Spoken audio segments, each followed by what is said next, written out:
Hello Amma's വ്ളോഗിലേക്ക് എല്ലാവർക്കും സ്വാഗതം. എല്ലാവർക്കും സുഖമല്ലേ? ഇന്ന് ഞാൻ ഉണ്ടാക്കാൻ പോകുന്നത് ഒരു സോയാബീൻ ഫ്രൈ ആണ്. അതിനായി ഒരു പാത്രത്തിൽ കുറച്ച് വെള്ളം വെച്ച് കൊടുത്തിട്ടുണ്ട്. തിളയ്ക്കുമ്പോൾ അതിലേക്ക് കുറച്ച് ഉപ്പും സോയാബീനും ചേർത്ത് കൊടുത്ത് ഒരു 5 മിനിറ്റ് നേരം വേവിച്ചെടുക്കാം. പിന്നീട് ഒരു ബൗളിലേക്ക് ഇഞ്ചി വെളുത്തുള്ള പേസ്റ്റ് ചേർത്ത് കൊടുത്തിട്ടുണ്ട്. 1 സ്പൂൺ കോൺഫ്ലവറും ഒരു സ്പൂൺ എരിവുള്ള മുളക് പൊടിയും കുറച്ച് കാശ്മീരി ചില്ലി പൗഡറും ചേർത്ത് കൊടുക്കാം.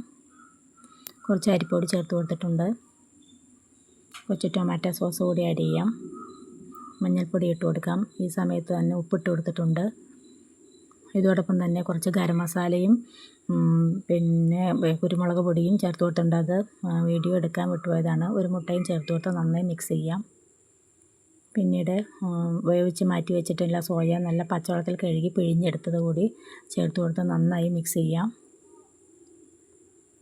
പിന്നീട് ഒരു പാനിലേക്ക് കുറച്ച് എണ്ണ തിളപ്പിച്ചതിന് ശേഷം അതിലേക്ക് വറുത്ത് കോരാനുള്ള സോയ ചേർത്ത് കൊടുക്കാം. അമ്മാസ് വ്ളോഗ് എല്ലാവരും ഒന്ന് സപ്പോർട്ട് ചെയ്യാനും ലൈക്ക് ചെയ്യാനും മറക്കരുതേ.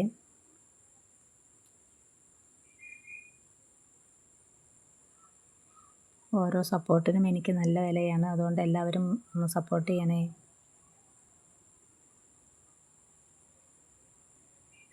ഫ്രൈ ആയത് കോരി മാറ്റാം.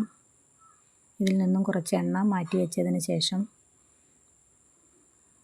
3 സവാള ചെറിയ കഷ്ണങ്ങൾ നീളത്തിൽ അരിഞ്ഞത് കൂടി ചേർത്ത് കൊടുക്കുന്നുണ്ട്. കുറച്ച് ഉപ്പ് ചേർത്ത് കൊടുക്കാം. കറിവേപ്പില ചേർത്ത് കൊടുത്തിട്ടുണ്ട്. 2 പച്ചമുളക് നീളത്തിൽ അരിഞ്ഞ് ചേർത്ത് കൊടുക്കാം.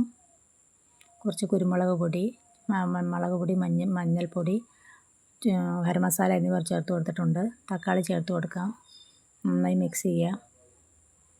അതിനുശേഷം അതിലേക്ക് വറുത്ത് വെച്ചിട്ടുള്ള സോയ ചേർത്ത് കൊടുത്തിട്ടുണ്ട്. ഇങ്ങനെ വറുത്തത് ചേർത്ത് കൊടുക്കുകയാണെങ്കിൽ നല്ല ടേസ്റ്റാണ്. വറക്കാതെയും ചേർത്ത് കൊടുക്കാം. ഞാൻ വറുത്തിട്ടാണ് ചേർത്ത് കൊടുത്തിട്ടുള്ളത്.